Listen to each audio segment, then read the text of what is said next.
Welcome to GSA Fast Focus, a look at what is happening in and around the U.S. General Services Administration's Federal Acquisition Service. I'm Joan Kornblith, and you may recall from our last episode that GSA Administrator Robin Carnahan said that one of her priorities was to build a pipeline of diverse talent to GSA and recruiting the next generation of public servants. Well, that wasn't just talk. Soon after our visit came the announcement of the new U.S. Digital Corps, a two-year fellowship for early career technologists. To get a bit more insight into this very exciting opportunity, we welcome Chris Kuang, the co-founder of the U.S. Digital Corps, to our podcast this week. Chris joined GSA in June of this year, and he's been moving mountains to get the Digital Corps up and running. I'm not going to steal his thunder by giving all the details of this opportunity, but I will let you know that Digital Corps fellows will be full-time federal employees, so they'll have all the federal benefits and a competitive salary during their time in the program.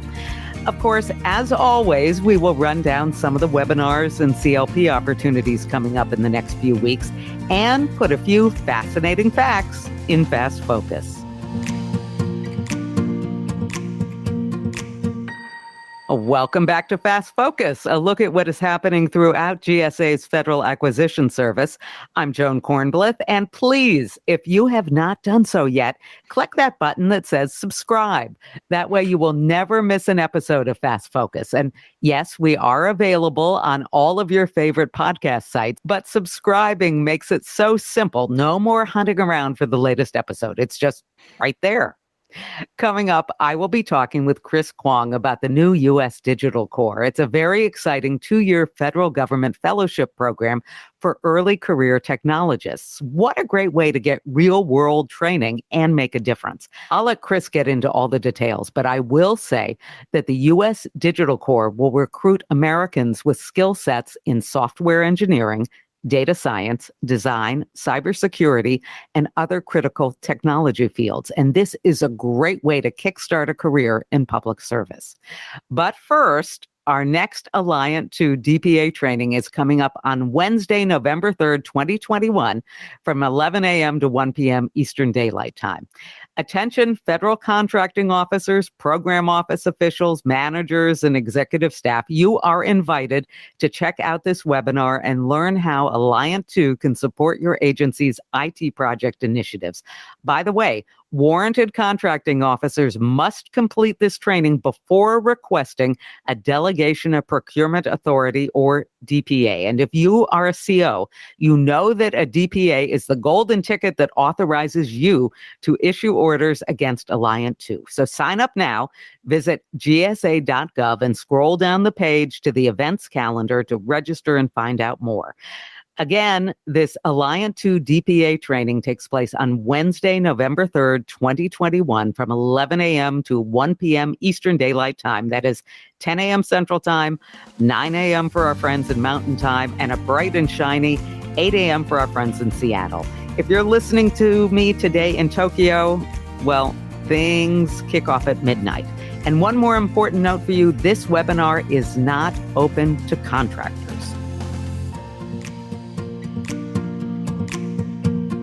Welcome back to Fast Focus, a look at what is happening in and around GSA's Federal Acquisition Service. I'm Joan Kornblith, and today I'm joined by Chris Kuang, the co-founder of the U.S. Digital Corps. Thanks so much for taking the time to sit down with us.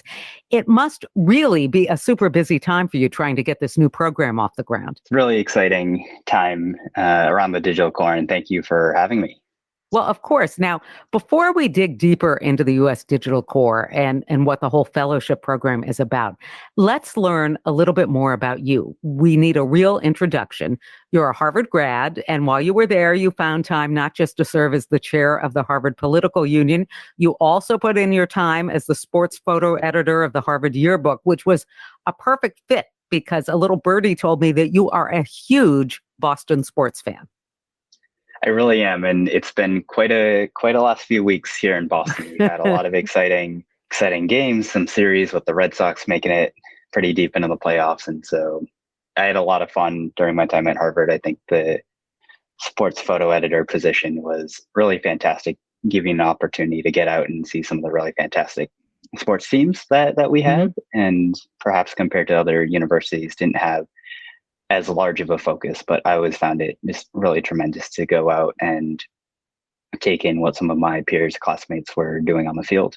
And not only at Harvard, I mean, you have got schools and schools and schools and professional team after team after team to choose from in Boston. We're really lucky. Definitely grew up in the Boston area and quite spoiled, but I will not let anyone else hear the end of it. I mean, I'm a big Boston sports fan, and that's been true since I've been a small child. Well, wait till you come down to Washington because we have got every sport imaginable. I mean, granted, they're not the Boston teams, but any sport that you're looking for to see live, we've got it for you here. Well, Perfect.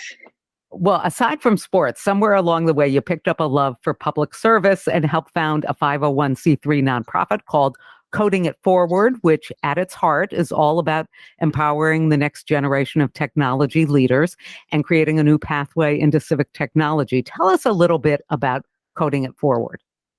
Yeah, my path to public service and to civic technology started in my first and second year of undergrad. I'd gone to school being really passionate about civic engagement and public policy, but also technology. And I think I'd spent a little bit of time trying to find which path I wanted to take. There was just this sense that those two interests were mutually exclusive. And it wasn't until I took a course at the Harvard Kennedy School called Technology and Innovation in Government. It was taught by Professor Nick Sinai, that really opened my eyes to say that there's an opportunity where I can do both and I don't have to pick one or the other. And it was a field course where we were working with real government clients. I had the great pleasure of working with the local school system and really designing over the course of a 12, 13-week semester, designing, prototyping, iterating, and testing a process that would allow families and parents to have kind of greater input in their children's educational process. And I think for me, it was the first time that I had seen a technology and a design approach being applied to problems in the public sector. And it was really interesting. And I remember coming out of that class looking for internships and opportunities where I could continue putting that toolkit to use in solving public problems. And unfortunately, at the time, I just had a really hard time finding any. I remember searching USA Jobs and you put in tech internship, and the only thing that came back was an unpaid internship installing office software. And so I think it really hit me then that if it's this hard to find an opportunity at the intersection, maybe there might be an opportunity to help create some of our own. And luckily, the professor who taught that course had worked in government prior and had been instrumental in starting up the Presidential Innovation Fellows, which is another program here at GSA. And one thing really led to another. And the idea for Coding It Forward and building this movement of students who are passionate about the intersection of technology and social impact came to blossom. So really a tremendous opportunity for me and definitely, I think, launched a tremendous movement in terms of bringing more early career students into public service with their technology skills. Well, it's one thing to be interested in this when you're in school, when you're a student, but surveys show that public service is not always at the top of the list when recent grads and other young people are asked about their dream jobs. Before we go any further, what really attracted you to public service as a career? How'd you get to GSA? Really lucky to be here at GSA, and I've enjoyed every minute of it. And when I look back, I think public service is something that a lot of people think about when they come in. People want to have impact in their work. They want their work to be meaningful. They want their work to be bigger than themselves. And we are so lucky to have all of those in government and here in public service. And I think part of the challenge in perhaps some of those surveys is a perception or awareness of what government is or what government can be. And I think what we're trying to accomplish with the US Digital Corps is showing them that public service doesn't have to be all that different than what you imagine a job in the private sector or elsewhere might look like. It's meaningful. You're developing personally and professionally. You have fantastic colleagues and great support systems. And so one of the goals that I have with the US Digital Corps is changing the narrative of public service, because I fundamentally believe that so many folks who are coming out of school or launching into their career would have a really fantastic time here at GSA or at other agencies across government. Well, we're going to find out a little bit more about this launch in just a second. I'm Joan Kornblith. You're listening to GSA Fast Focus. By the way, if you have not yet subscribed to our podcast, please do so. It is just a quick click, and it will make everybody working on this program very happy. If you've got questions about anything you're hearing today or someone you'd like to hear featured on the program, just send us a note. The email address is gsafastfocus@gsa.gov. That is GSAFAS focus@gsa.gov. Today, we're talking with Chris Kuang, the co-founder of the U.S. Digital Corps. Let's start at the beginning of this whole project. Back in December 2020, you co-wrote a paper stating that the U.S. government should create a digital corps, which you saw as a 2-year fellowship. It was a way of recruiting the country's top young technology talent to serve in the federal government. Now, where did this idea come from, and what has it been like to see it come to life? That's a great question, and definitely a through line from what we were just talking about with Coding It Forward. So one of the flagship programs that I helped start and lead when I was helping run Coding It Forward was called the Civic Digital Fellowship. And that is a summer internship program that brings software engineers, data scientists, and other technologists who are still in school into the federal government for a 10-week summer internship. It was really designed as a dip your toes in the water, see what public service is like. Maybe it'll surprise you. Maybe it's something that you never considered, but after 10 weeks, you'll see yourself thinking about government and thinking about your career in a completely different light. And in the 4 or 5 years before I left Coding It Forward to join the General Services Administration to start the US Digital Corps, we ended up placing about 350 fellows in a dozen federal agencies, a number of state and local government offices as well. And it really showed us that students were looking for opportunities like this. We had tremendous demand, and we heard time and again from our agency partners that these fellows, these interns, were really blowing them away in terms of what they can accomplish in a period as short as 10 weeks. I think there were some misconceptions that early career technologists couldn't be effective because so many of the existing programs focused on mid to senior level talent. But what Coding It Forward was able to do was give a very visible proof point that wasn't necessarily true all around. And so the idea for the digital core really spun out of that. I was thinking, hey, if these folks can accomplish so much in a period as short as 10 weeks, imagine what they could do in 2 years early on in their career. And it was backed up by lead fellows coming to the end of the program who, obviously a big part of an internship when you're in school, especially if you're going in towards your senior year, towards graduation, might be, maybe I can lock down a job for when I graduate. And if you had a really great experience, I would love to keep going. And we heard that time and again from folks at the Census Bureau, the National Institutes of Health, even here at GSA. Like, I would love to stay. I did not know that I could do this work. And the challenge just ended up being there weren't a lot of easy on-ramps for agencies to bring on their fellows, even after having them for a 10-week program through Coding It Forward. And so the digital core ended up being, could we take this program that we brought from outside government and not recreate it, but use it as a model for a new program that we create here at GSA and across government to bring folks who are coming out of school or otherwise launching their career into civic tech. And so the digital core, we wrote it down on a piece of paper, and sometimes that's the magical step. You get something that you can send around to people, and to see it come to life has been really tremendous. We've had incredible support and buy-in from all levels here at GSA. Want to definitely thank the Technology Transformation Services team. Josh DeFrancis, who used to lead the Presidential Innovation Fellows, really was our champion from day one, shared so many learnings from his experience running that program. Dave Zvenich, the TTS director, has really seen the importance of talent and understanding how we can deliver. And so we're really lucky to have a home here at GSA to be able to build this program. on behalf of all of our federal partners. It's had an amazingly quick birth for a federal program. Why don't you walk us through the reality of it? What's the digital core going to look like, and what's the timeline for applicants? I know the website said interviews were going to start in January, but things start moving a lot faster than that.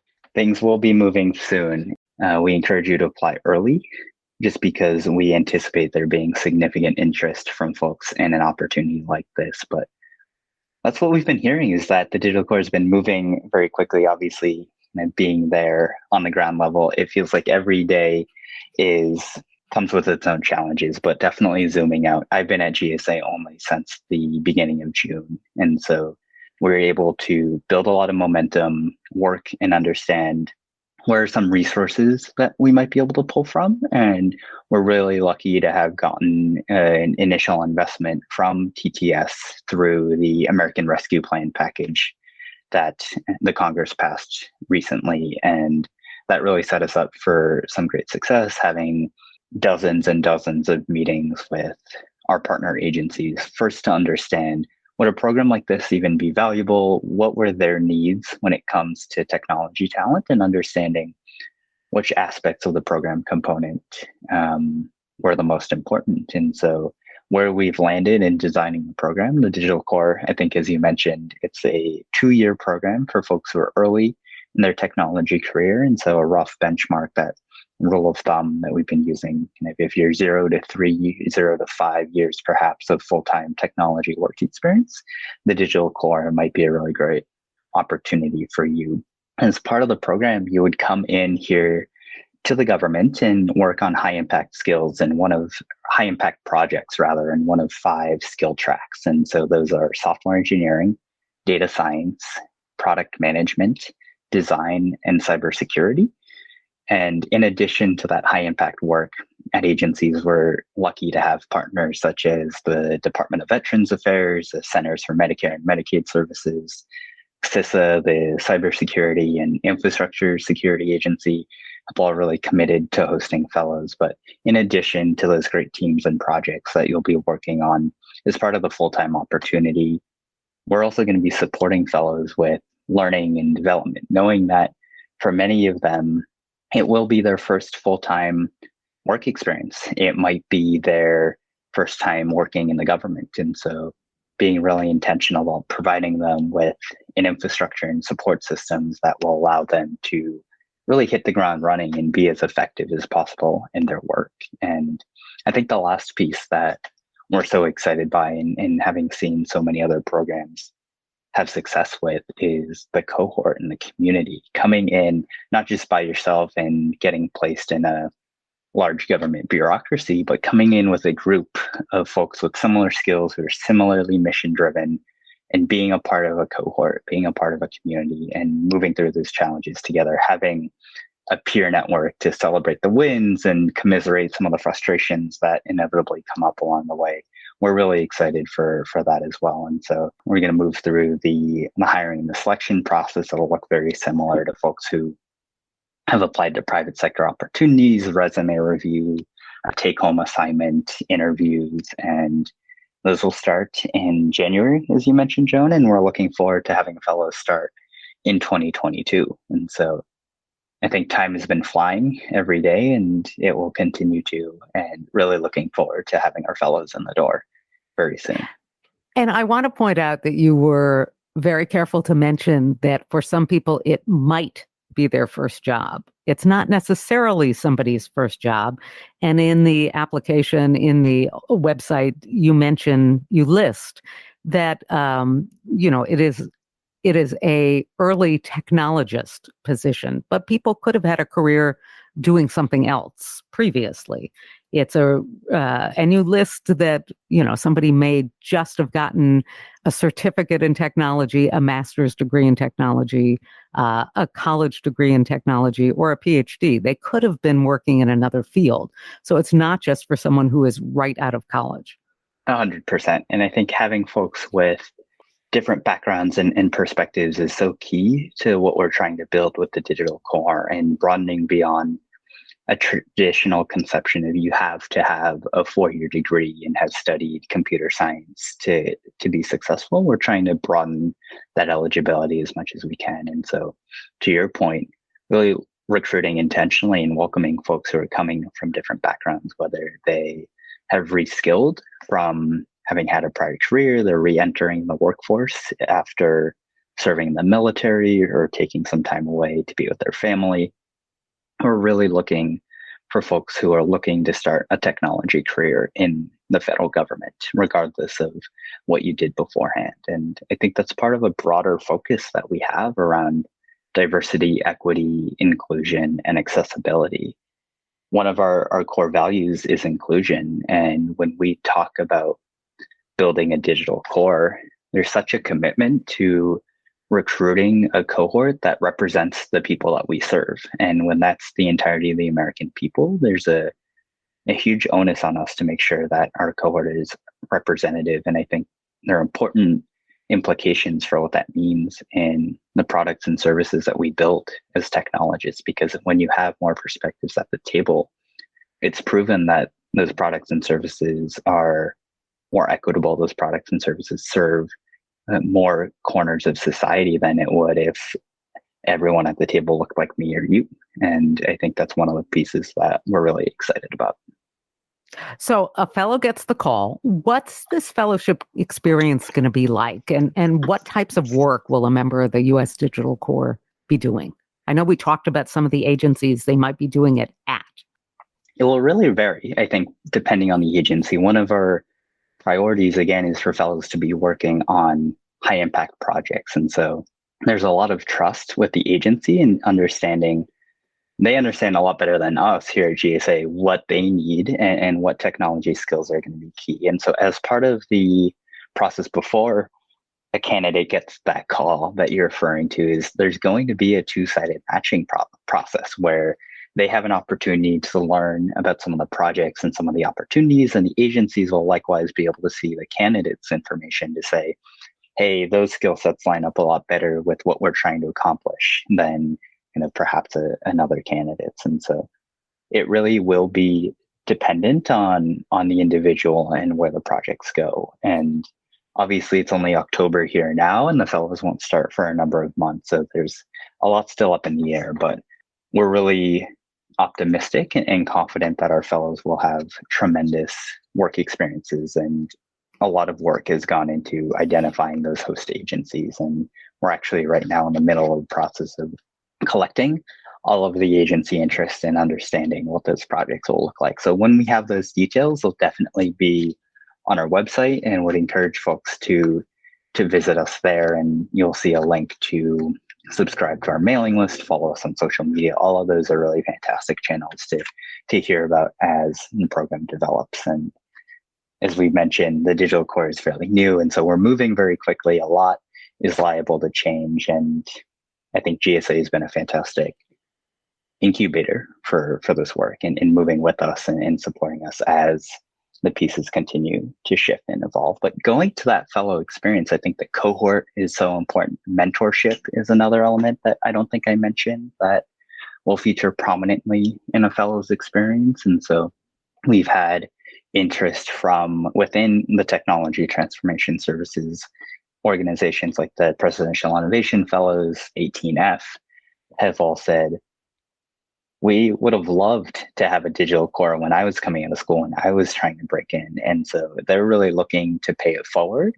and serve as mentors for our fellows that are coming in to show, hey, these are the experiences that I had, these are the learnings, and here maybe you can stand on the shoulders of my experiences in some sense. And so I think that mentorship component, connecting with folks who might be just a couple of years ahead of you in their career trajectory, will be valuable. I know I've been lucky to have tremendous mentors who've helped open doors and open my eyes. And I think that will be true for our digital core fellows as well. Well, we are just about out of time, but we've gotten to one of my favorite parts of the program. And I'm going to reach over and grab my kind of cloudy crystal ball right now. and I will get this cleaned up one of these days, but when I do clean that crystal ball up, I wouldn't be able to ask you this question any longer because I'd be able to see the answer for myself. But we're going to look ahead 2 or 3 years. I want you to put your thinking cap on.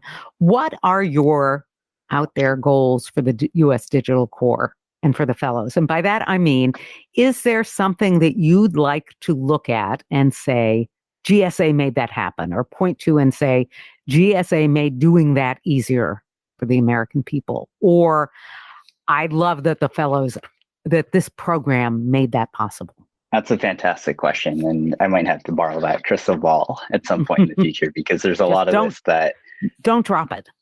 You can borrow it. I promise. A lot that we are looking forward to. And so obviously the Digital Core being a 2-year program, I think one of the elements that we haven't discussed but is really core to the program design is that at the end of the 2 years, unlike the Coding It Forward experience that I helped stand up, if you had as a fellow a great experience at your agency, say the Department of Veterans Affairs, and you wanted to stay, you would have an opportunity and a pathway to convert into a full-time career position. And so in 2 years or in 3 years, I think there will be 1 or 2 cohorts worth of fellows who will have gotten to that 2-year mark, and we'd love to see them continue to have impact, continue to serve at their host agencies. And so I think that's really going to be one of the metrics, because that will show us that not only did the fellow have a really great first 2 years in public service, but they wanted to continue, but also that the agency was seeing tremendous value in what GSA and what the Digital Core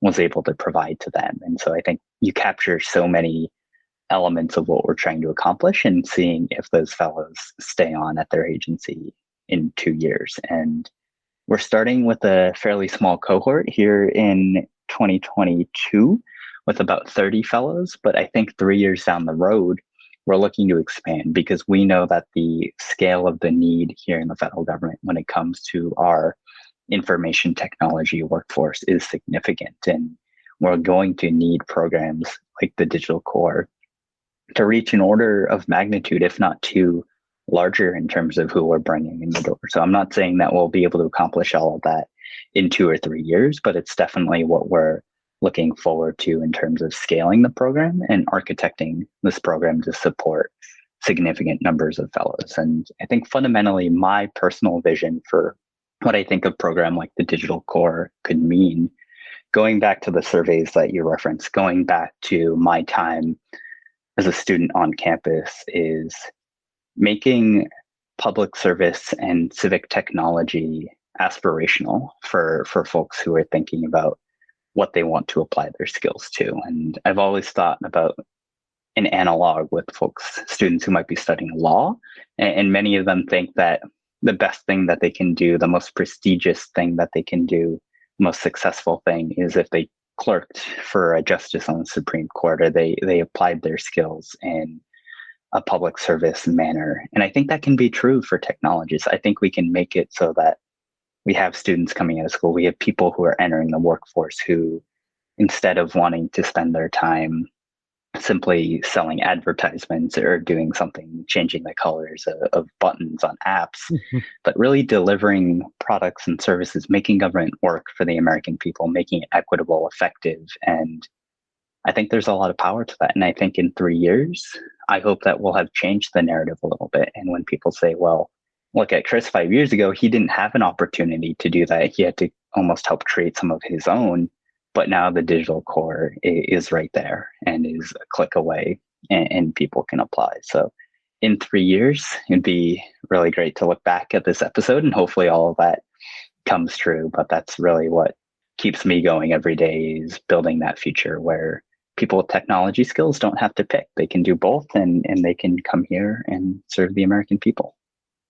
Well, let's not wait 3 years. Let's get together sometime next spring when your first cohort comes in and talk to some of those first fellows about what they're so excited about and what some of their projects are going to be, and find out how this shakes out, and then check back in periodically. I think the fellows themselves are the best storytellers. They can talk to their motivations. They can talk to their experiences a lot better than I can. So I would look forward to that. Well, it sounds good. We have been talking with Chris Kuang, the co-founder of the new U.S. Digital Corps. I really appreciate you giving us so much time today because I know how busy you are getting this thing off the ground.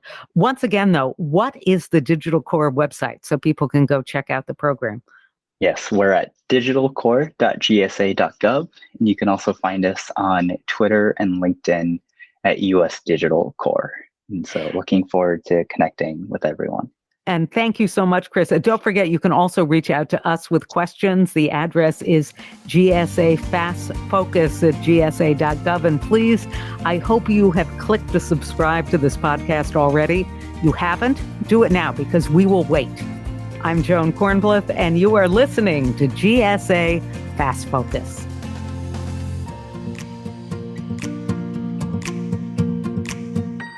Welcome back to Fast Focus, a look at what is happening throughout GSA's Federal Acquisition Service. I'm Joan Kornblith, and I am excited to introduce a new segment to our show called Success Shorts.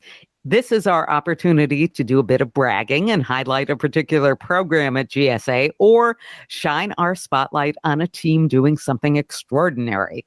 Joining me now is our producer, Max Stempora. Hello, Max. Hey, Joan.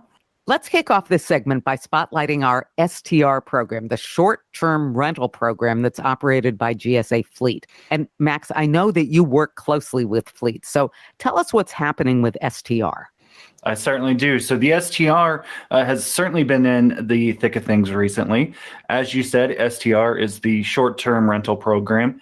Yes, federal agencies can procure cars, buses, and minivans from the STR, but they also have specialty vehicles like forklifts, backhoes, and refrigerated trucks and trailers. The kind of equipment that agencies require when there's an emergency or disaster.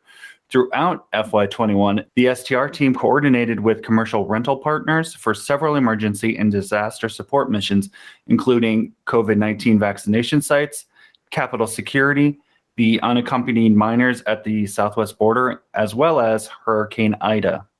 And the success story that we're highlighting today is how the STR program assisted with the Afghan refugee resettlement. Agencies, including Army, FEMA, the Marine Corps, and the Air Force, needed vehicles to transport a great number of passengers and move supplies on very short notice. STR came through for them with more than 180 rental vans, box trucks, and buses. They provided them to bases across the country when they were needed on very short notice. If you want more information about the STR program, please visit www.gsa.gov/STR. I'm Joan Kornblith. Coming up on Fast Focus, we have got a few fascinating fast facts.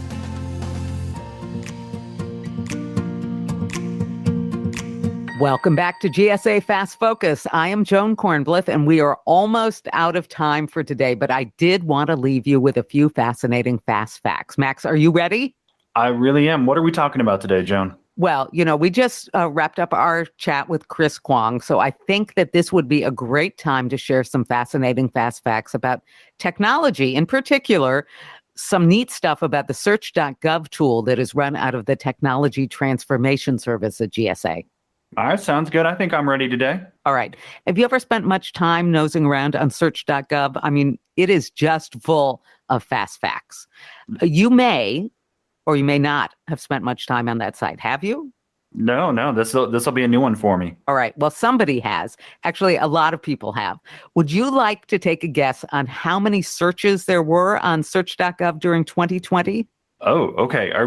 Give me a sense of scale. Are we talking a small number or, Oh, no. This is the primo search site. Okay. People use it all the time. And if memory serves, search.gov is connected across a ton of different government websites. So it's the search engine for everything. It's the search engine of the search engines. Okay. So let's say 200 million. You're close, but not that close. Okay. 320,581,805. Wow, at least. That's a staggering number. I know. And the majority, over 10% of those searches, or more than 33 million of those searches, were about the subject loans. Most of the search traffic for loans was about student loans. People typed in, student loans into the search box via studentaid.gov. Other searches about loans were about mortgages or home loans or small business loans or construction loans. So the majority of all the searches on search.gov were about the subject of loans. The second most popular search topic, want to try to guess what it was? So I'm thinking for government what would people searches? ask? Yeah, what would people ask government about? Government So searches. I would think like maybe the benefits that people might get. Absolutely. Yes. That was the second most topic, a very broad topic, benefits. The third most popular search topic on search.gov during 2020. Something everybody. Okay, I'm going to give you a hint. It's something I know that you're interested in. And it's something many, many, many people are interested in. I feel like that's a good hint because you and I have talked about this a lot in the past. So, I'm interested a lot in space. So is space it? Yes. More than 17 million searches on the topic of space. It's good to know that we're still all excited about space and NASA. And I think that one of the reasons, and I wish I'd known about this, one of the reasons was that in 2020, NASA offered people the opportunity to receive a birthday card from them showing an image that the Hubble Space Telescope took on their special date, on the date of their birthday, not the year, obviously, because Hubble was not up in space on the day I was born, but that the date itself, not the year and date, but the date. The public's excitement about birthday cards from space generated an incredible 1.9 million hits in March and April of 2020 alone. Wow. Wouldn't that have been cool to get a birthday card from NASA with a picture of whatever Hubble was taking a picture of on your birthday? Absolutely. I know. Other topics in the search.gov top 10 include immigration, forms, census, health, COVID-19, obviously, jobs, and weather and climate. And if you have lost a card of some sort, don't feel bad because the 18th most popular search on search.gov is lost card, as in how do I replace my social security card or other ID card. So many other people have lost their social security card or ID card of some sort. And if we move down to the top 25, not just the top 20, there were also plenty of searches about global entry and Nexus renewal status, because I confess that more than just a few of those came from me wondering about my Nexus card renewal. I'm very sorry about that, but I think I definitely was one of the reasons that was in the top 20.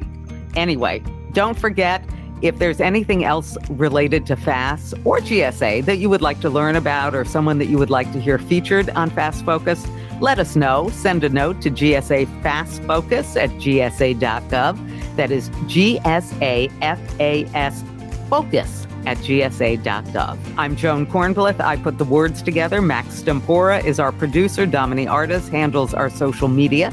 Thank you to Chris Kuang for joining us during a very busy week for him. Fast Focus is a production of the U.S. General Services Administration's Office of Strategic Communication.